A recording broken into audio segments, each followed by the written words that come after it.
The Cruise Bazaar. Kreuzberg, home to nearly 500,000 people, and until very recently Monica Schaefer. Once a melting pot of cultural diversity, it's now a chaotic mess of wealth and poverty, crime and commerce, anarchy and control. It's also home to your own little slice of Berlin, a neighborhood that locals call the Cruise Bazaar, a safe port in the eye of the storm. The ride back to the Cruise Bazaar is quiet, no one is in a talking mood. As the van veers past potholes and garbage piles, the glare of streetlights and neon signs plays across your window, painting the world in a kaleidoscope of garish colors. Soon the van rounds a corner and skids to a halt in a narrow, crumbling alley. This is as far as Berlin's chaotic streets will take you. Your team wordlessly debarks the vehicle and climbs down into a disused section of the U-Bahn tunnel system, a well-kept secret providing your team safe passage into the Cruise Bazaar. Your safe house waits on the other side.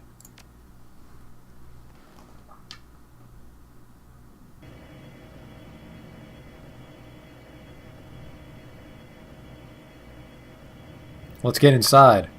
Okay. Can't happen fast enough, love. The sooner we get in, the sooner I can get drunk. Oh, you. Someone's dead.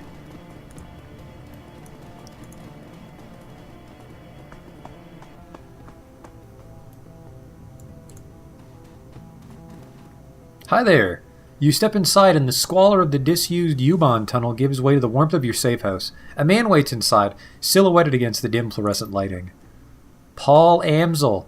Something bad has happened, hasn't it? He steps forward, revealing a pale and expressionless face, light glinting off of steel-rimmed glasses. Paul Amsel, your team's fixer and landlord, part deal-maker, part information broker, one of the most well-connected men in Berlin. But he lives in an abandoned subway tunnel. Sure. His eyes sweep across the team as he takes it all in, the grim faces, the hard stares. Eiger's fury, Monica's absence. I had a feeling, how did she... His face has gone ashen, he swallows. Takes a moment to chew on the words before spitting them out. How did it happen? I am too bad with computers to explain exactly what happened. Something in the vault security system got her while she was jacked in. It was over in an instant. I've seen Monica hit black ice before. This was... something worse. Glory nods, her motions robotic and spare. Monica died of a biofeedback-induced stroke. That's right. Eiger thrust a gloved finger into your chest, and this idiot stood by and let it happen. Ignore it. Let it happen? She jacked in, she screamed, and she seized. By the time we saw she was in trouble, it was already too late. Also, I tried to step on the cyber deck, so go fuck yourself. Yeah, because you never bothered what to look for. Muscle contractions and microtremors are good indicators of a decker in distress. I'm assuming you didn't have anyone keeping an eye out for those? No, if you had, my friend wouldn't be laying dead in the basement. Oh, shove off, Eiger. We were all on the lookout for physical security, Finneas included. Throwing him under the bus isn't going to help anything.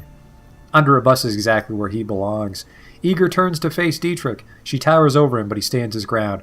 I respect you, Dietrich, you know that. But you don't have my training. None of you have. Monica was good. She was the best, right? But she was also overconfident. She treated the job like it was a game. Do that long enough and you're going to get burned. Eiger turns her focus back to you. If you'd been paying attention, you'd have figured all this out on your own by now. You'd have known that Monica needed watching as much as that door. Enough, Eiger. Amsel's voice is hoarse, his expression blank. Enough. Eiger pushes ahead, heedless of the interruption. Her voice remains measured, but there's fire in her eyes. How many seconds pass between Monica's first convulsion and her getting plug pulled? 4 or 5? Do you know how much damage biofeedback can do to a Decker's brain in 5 seconds? Look, this won't... You don't have to answer that. Of course you know. Monica died while you stood there and watched. This is all your... That is enough. Amsel's voice comes out in a roar, and his fist smashes down on the desk behind him. Eiger, you and Finneas can have it out later. But I've had enough. We need to talk action. Our client sent you into something much bigger than he'd let us to believe. I want to know why. Right there with you. This was supposed to be a milk run. Payback isn't the only reason we need to find him. We saw something back there, something that we weren't supposed to see. It's fair to assume that we're all still in danger. He pauses, rubs his temples. Agreed. And to neutralize that danger, we need to know who we're dealing with. Let us review the events that transpired tonight. The smallest detail could be important, so hold nothing back.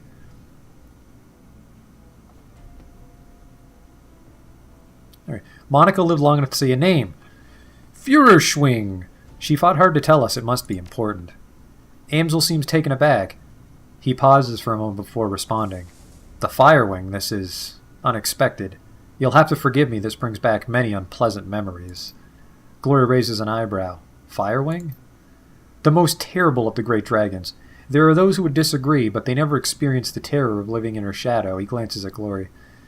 You're far too young to remember her, of course, but for Germans of my generation, the name Führerschwing is synonymous with chaos, destruction, and death. The dragons of today are subtle creatures, full of patience and guile. Führerschwing was not. After her awakening, she went on a 4-month rampage that claimed tens of thousands of lives. Amsel takes a deep breath, slowly releases it. There's a haunted look in his eyes. Those were dark days. Countless men, women, and children were slaughtered, roasted alive in their homes by a creature of legend, no hope for salvation, and no end in sight. It was a horror that you cannot begin to understand.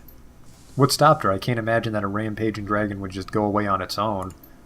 Eventually, the firewing was brought down by a man named Dr. Adrian Vauclair, well, with the help of the Luftwaffe, of course, but it was experimental weapons designed by Dr. Vauclair that finally pierced her hide. She fell in a hail of bullets and rocket fire and crashed down in the radioactive wasteland of the SOX. The event was called the Dragonfall. Safe at last from the dragon's wrath, Germany celebrated Vauclair as a hero, our own Siegfried, a modern-day dragon slayer. My own family practically worshipped the man. If the Dragonfall was as important an event as you made it out to be, I'm surprised that I've never heard of it. Those early years of the awakening were traumatic, Eiger, not just on a national level, but on a global scale. New species of awakened animals were being discovered daily. Within 2 years of the Dragonfall, the active use of magic had returned to the world, a new source of terror for a bewildered public. And in 2021, the sudden emergence of orcs and trolls gave rise to yet another wave of global panic. In light of such turmoil, is it any surprise that Dr. Vauclair and the Firewing were forgotten? Dragons were yesterday's news. He rubs his temples. Again, all this happened decades ago. To the best of my knowledge, the story of Führerschwing is a bit of historical trivia, nothing more. All right, so Monica spent her dying breath trying to tell us about a long-dead dragon. Eiger sweeps her eyes across the group, searching for a glimmer of insight. Finally, she gives up. Any ideas as to why? Amsel's voice trembles with frustration. No, it doesn't make any sense to me than it does to you. The Dragonfall is ancient history. Führerschwing has been dead and gone for 42 years. But there's one thing I do know. Whatever Monica saw, whatever she was trying to tell us, it was important. He visibly struggles to calm himself, takes a deep breath, and slowly releases it. I will look into this, and I will find answers. In the meantime, did you turn up anything else of value? After everything went to hell, we confronted an orc in military-grade body armor. He appeared to be the head of security. That is not much to go on. Do any details about this orc come to mind? Any distinguishing features I could look into? He was an older guy, for one. From the sound of his voice, I'm guessing mid to late 40s. Pretty old for an orc. Andy had skin grafts. Most of his face looked like replacement material. If the grafts came from a legitimate hospital, there may be medical records. That is something. I will see what I can find out. Did you note anything else during the run that may be of value? The estate was just a front for whatever was going on in the basement, and I really fucking wish I stole that vase. That much is clear. It wasn't a minor enterprise either. That facility took serious funds to build. And time. There was more to it than we saw. Places like that don't spring up overnight. And all in secret. I doubt that the owners, whoever they may be, are too pleased by your escape. What else did you find? It's all we've got. It's not much. Amsel nods. His face is drawn and haggard. It is thin, I agree. A basement, a middle-aged orc with skin grafts, and a long-forgotten world event. Wait.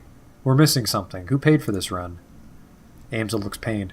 I do not know his exact identity. I did not set up the run. Monica did. His face reddens. I warned her. I told her not to take the job, but she assured me that it would be a cakewalk.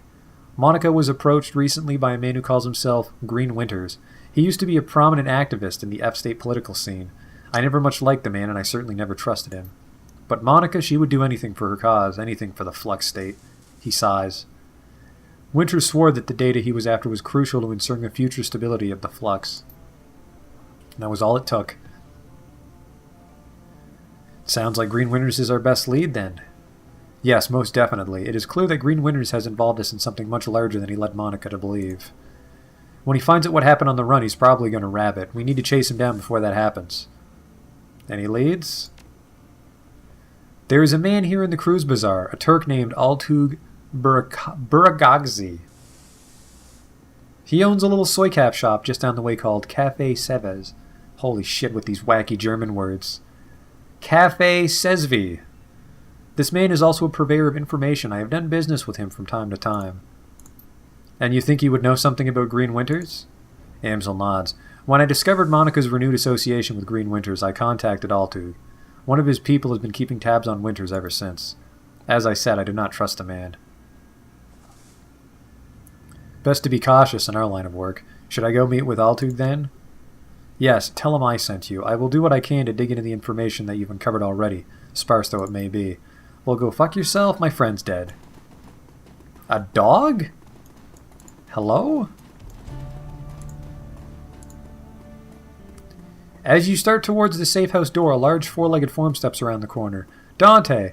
Monica's dog, an enormous mongrel of indeterminate breed. A low whimper emerges as he enters the room, head hanging low. Oh shit, Dante. Dietrich shakes his head. Don't worry, boy. We'll look after you. At the sight of Monica's dog, Amsel's eyes well up. He inhales but can't quite catch his breath. He started whimpering about an hour ago, turned into a full-blown howl, wouldn't stop, kept. He closes his eyes. That's when I realized something bad had happened. Looking down into those huge brown eyes, you see intelligence and sadness. He lets out a small whine and rubs his head against you.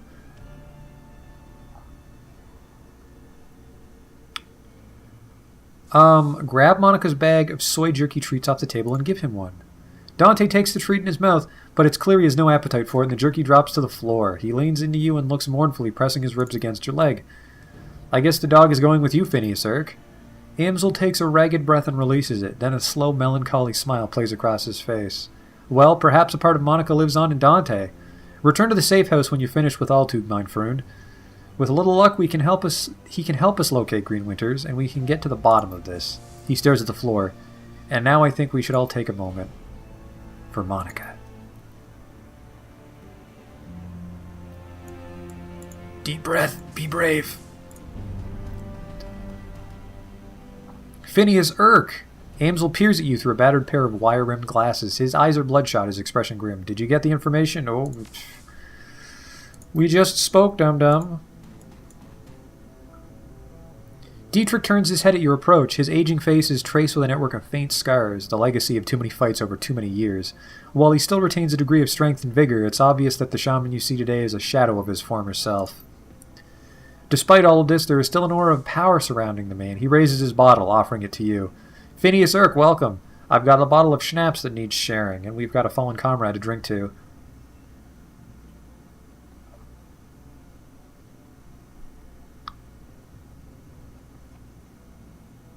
You go ahead and toast Monica. I'm drinking to revenge. As good a cause as any, I suppose, Dietrich shrugs. Drink away, then. The liquor in the bottle is crystal clear, and as you raise it, you catch an intoxicating whiff of cloves and caramel. It tastes of sweet corn and walnuts, with a lingering aftertaste of buttery toffee. You swallow a swig, then return the bottle to Dietrich's outstretched hand. He takes a long pull in the bottle, then locks eyes with you. Let me ask you a question, Finneas, Erk. What made you choose to come to Berlin? I had my reasons. Such as? Come on, boss, I'm just trying to figure out who I'm working for here. I think that I deserve to know that much.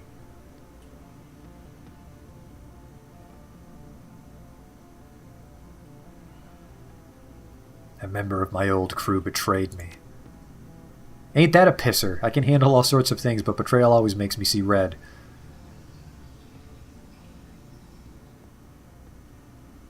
Yeah, I know the feeling. I tried to make him answer for it, but the bastard got away. The piece of direct cut and run, huh? That's rough, friend. Dietrich takes another swig from the bottle, then shrugs. So he got away, but who knows, right? Maybe you'll catch up with him someday. So after all this went down, you decided to bail out of the Ruhrplex and head to Berlin. Am I getting that right? More or less. There wasn't much left for me in Ruhrplex, and Monica made me a hell of an offer. Ah yes, Monica. Dietrich raises his bottle again, then closes his eyes and takes a long drink. After the moment has passed, he returns his attention to you. It all comes back to our girl, doesn't it? So let me ask you, just what was your relationship with Monica anyways? I know that you two knew each other way back, but she was pretty coy about these things. Why do you want to know? Monica was my friend. I cared about her. Dietrich shrugs. I don't know. I guess that I just want to get to know her better. There are some areas of her life that have always been a mystery, and if you could shed any light on them, I'd be appreciative. I can respect that as a fellow shaman. So what was the deal between the two of you? Don't leave me in suspense.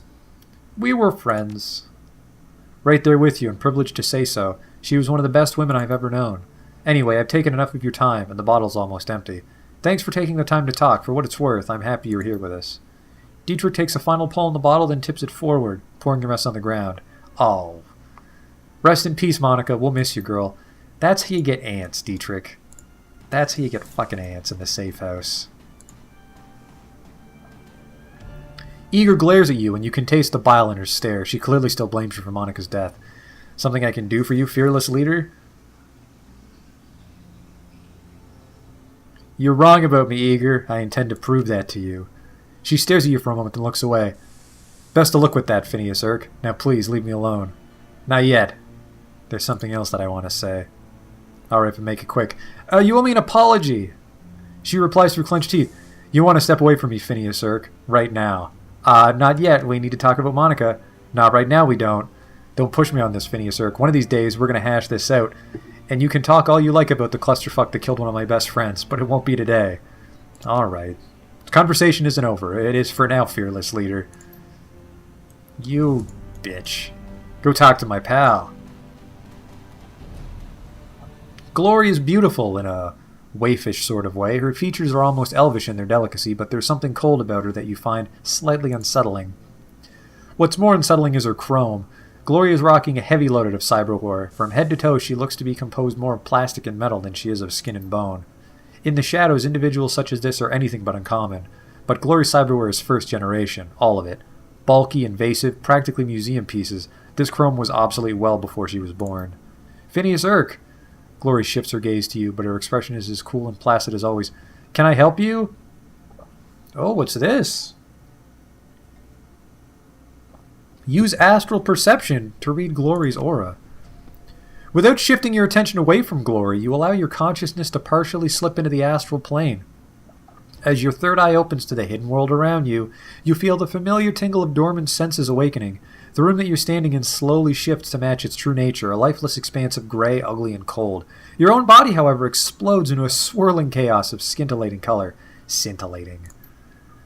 As the astral plane shimmers into view, you focus on Glory. You can still see her with your corporeal vision, her delicate frame, the bulky cyberware that breaks her silhouette, the faraway look in her eyes, but laid over the top of her physical body, there is a slight shimmer, her aura, damaged though it may be. The chrome that Glory is sporting has really done a number on her. Whatever she may have been before she went under the knife, Glory's aura is now reminiscent of the room she's standing in. A cold, dead thing, mockingly sculpted into a facsimile of life. Somewhere within that mutilated aura, a shred of humanity awaits, but finding it isn't going to be easy. Suddenly, Glory's language changes. The look on her face is somewhere between suspiciousness and alarm. I got something in my teeth? You're staring. With an aura this shredded by Cyberrun surgery, it's going to take a minute to gather any useful information.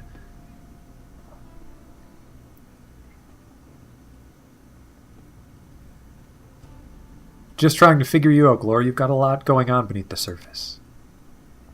I imagine that we all do, myself, yourself included, and yet you don't find me gawking at you. As Glory speaks, you continue to focus, sifting through the void left by your vintage chrome to find the tatters of her original essence. Finally, you catch a glimpse of color, a flash of Glory's true self, and behind it, something else. In a reflexive panic, your third eye slams shut. The hidden world of the astral plane disappears from view, but an afterimage of what you saw remains, twisting in your mind. Glory is, or was, magically active. The shred of her essence that flitted against your... fucking Christ. Flitted past your vision left you sure of it. What's more, you'd wager that she had real power once. Terrifying power of a sort that you can only guess at. All of this was surprising, but it was what you saw behind her aura that chilled you to the core. There was something connected to Glory's essence, a metaphysical tether stitched into the fabric of her soul. It reminded you of a leash. You can't say for sure what was holding the other end, but whatever it was enormous and ancient and cruel. And you can't shake the feeling that as you looked into it, it stared back at you. Trembling, you find yourself back in the mundane world. Glory is still staring at you, her neutral expression ever so slightly tinged with annoyance. Any thoughts on what we should do next? Find our missing client, extract some answers. Beyond that, find another Decker. Monica won't be easy to replace. Best start looking now. We'll just get right to it. What's the deal with your spooky aura? I knew that this would happen. Look, my aura is my own business and none of yours, understand? Agreed, but the thing I saw that was tied to your aura is as much my business as it is yours. It saw me, Glory. It saw you? That's what you're worried about? A shrill laugh escapes from Glory's lips. You'll be fine. Want to know a secret? It's been watching you for your entire life. You just never knew that it was watching until now. Some of us have bigger problems. For some of us, it takes a more direct interest. But I fixed that problem years ago. She gestures down at the vintage chrome that riddles her small body. The interest is still there, but I can't do anything about it anymore. Not unless I let it. So drop it, okay? She pauses for a moment, and the hard expression on her face softens. I am enunciating horribly. Look, I understand that you're trying to help me, and I appreciate it, I do. But I'm not ready to talk about this yet. Maybe when we know one another a little better, okay? Until then, just give me my space. Talk to you later. Shoot yourself. Oh, whoa, what's this? My stash? Yes, definitely my stash.